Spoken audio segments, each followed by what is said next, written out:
1,00,000 शेतकऱ्यांच्या भव्य नाशिक महामुक्काम सत्याग्रहानंतर 60,000 आदिवासी शेतकऱ्यांनी आदिवासी विकास मंत्री विष्णू सावरा यांच्या वाडा येथील घराला टाकलेल्या भव्य महाघेराव आंदोलनानंतर दुष्काळ प्रश्नी औरंगाबाद आयुक्त कार्यालयाला दिलेल्या आरपार धडकेनंतर सरकारी धोरणांची ठाण्याला तिरडी काढत केलेल्या झुंजार संघर्षानंतर आता शेतकरी जनजागृतीसाठी आणि आरपार लढ्याच्या तयारीसाठी पुन्हा एकदा महाराष्ट्र किसान सभेने संपूर्ण महाराष्ट्रामध्ये आसूड मोर्चाची हाक दिली आहे। महात्मा ज्योतिराव फुले यांचा जयंती दिन आणि रयतेचा राजा शिवछत्रपती यांचा स्मृती दिन दिनांक 11 एप्रिल 2017 पासून महिनाभर राज्यव्यापी शेतकरी आसूड यात्रा मोर्चाचा पवित्रा महाराष्ट्र राज्य किसान सभेने उचलला आहे। शेतकऱ्यांच्या न्याय हक्कांच्या मागण्यासाठी कृषी मंत्री पांडुरंग फुंडकर यांच्या खामगाव जिल्हा बुलढाणा येथील घरावर गुरुवारी दिनांक 11 मे 2017 रोजी राज्यव्यापी भव्य आसूड मोर्चा महाराष्ट्र राज्य किसान सभेने काढण्याचं ठरवलं आहे। याप्रसंगी अजित नवले यांनी आपली प्रतिक्रिया व्यक्त केली।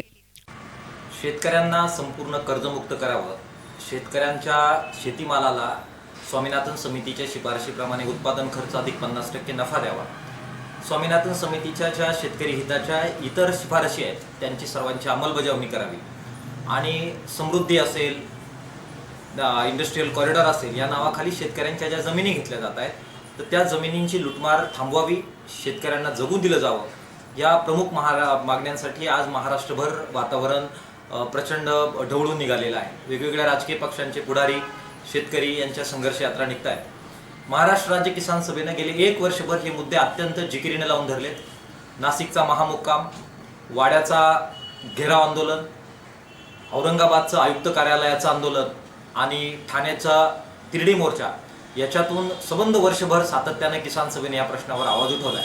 यानंतर निर्णायक लढा म्हणून महाराष्ट्र राज्य किसान सभेने पुन्हा एकदा याच सगळ्या प्रश्नावर आरपारची लढाई पुकारलेली आहे। 11 एप्रिल रोजी जी ज्योतिबा फुले यांचा जयंती दिवस आहे आणि शिवाजी महाराजांच्या पुण्यतिथीचा दिवस आहे, आसूड यात्रा किसान सभेच्या वतीनं संबंध महाराष्ट्रभर या सगळ्या प्रश्नांसाठी आपण काढतो आहोत। बीजेपीचं सरकार जे अत्यंत लबाड सरकार निघालं, आजपर्यंतचा सर्वात मोठा विश्वासघात या सरकारने केलेला आहे। याच्या विरोधात जो शेतकऱ्यांच्या मनात प्रचंड संताप आहे तो संताप व्यक्त करण्यासाठी शेतकरी आसूड उभारत आहेत। संबंध राज्यभर 24 जिल्ह्यांमध्ये हा सगळा आसूड यात्रा होणार आहे आणि त्यानंतर त्याची जी काही सांगता आहे 11 मे रोजी राज्याचे जे कृषी मंत्री आहेत पांडुरंग फुंडकर यांच्या खामगाव येथील निवासस्थानावर हजारो शेतकरी किसान सभेच्या नेतृत्वाखाली आम्ही जातोय। आसूड मोर्चा आम्ही काढणार आहोत। शेतकऱ्यांचं संपूर्ण कर्जमाफी, स्वामीनाथन समितींच्या शिफारशींची पूर्ण अंमलबजावणी, शेतीमालाला भाव आणि जमिनींची लुटमार जी सुरू केली आहे ती थांबवा, या प्रमुख मागणीसाठी शेतकऱ्यांचा जबरदस्त आसूड मोर्चा किसान सभेच्या वतीने पांडुरंग फुंडकरांच्या घरावर 11 मेला आम्ही काढतोय। सर्व प्रकारचे राजकीय मतभेद, जातीपातीचे मतभेद हे बाजूला ठेवून सर्व शेतकऱ्यांनी, शेतकऱ्यांच्या पुढाऱ्यांनी एकत्र येऊन या संघर्ष यात्रेमध्ये आणि 11 मेला जो प्रचंड मोठा मोर्चा पांडुरंग फुंडकरांच्या घरावर निघणार आहे त्याच्यामध्ये सामील व्हावं असं आव्हान किसान सभेच्या वतीनं आम्ही आपल्या सर्वांना करतो आहोत। नाठाळ सरकारला वठणीवर आणण्यासाठी, शेतकऱ्यांच्या संपूर्ण कर्जमाफीसाठी, शेतीमालाला उत्पादन खर्च अधिक 50% नफा धरून हमीभाव मिळवून देण्यासाठी, स्वामीनाथन समितीच्या शेतकरी हिताच्या सर्व शिफारशींच्या अंमलबजावणीसाठी, समृद्धी महामार्ग, इंडस्ट्रियल कॉरिडॉर, वन जमिनीमध्ये वृक्षारोपण या नावाखाली शेतकऱ्यांच्या जमिनी हडप करण्यास विरोध करण्यासाठी, वन जमीन, देवस्थान जमीन, गायरान जमीन, बेमालकी जमीन कसणाऱ्यांच्या नावे करून घेण्यासाठी या प्रमुख मागण्या घेऊन आसूड मोर्चा काढण्यात येणार आहे। प्रत्येक राजकीय पक्षांनी कर्जमाफीसाठी आंदोलनं केली, मात्र अजूनही हे सरकार शेतकऱ्यांचा विचार करत नाही। आमचे S9चे प्रतिनिधी गणेश आवारी यांनी या विषयावर राज्याचे अर्थमंत्री सुधीर मुनगंटीवार यांच्याशी केलेली ही एक बातचीत। पाहुयात काय म्हणतात अर्थमंत्री सुधीर मुनगंटीवार। शेतकऱ्यांच्या कर्जमुक्तीबाबत सरकार गंभीर आहे। कधी करायची, कशी करायची, शेतकऱ्यांना फायदेशीर होईल अशीच कर्जमुक्ती करणं आवश्यक आहे। या राज्यामध्ये 1,36,00,000 काही हजार शेतकरी खातेधारक आहे।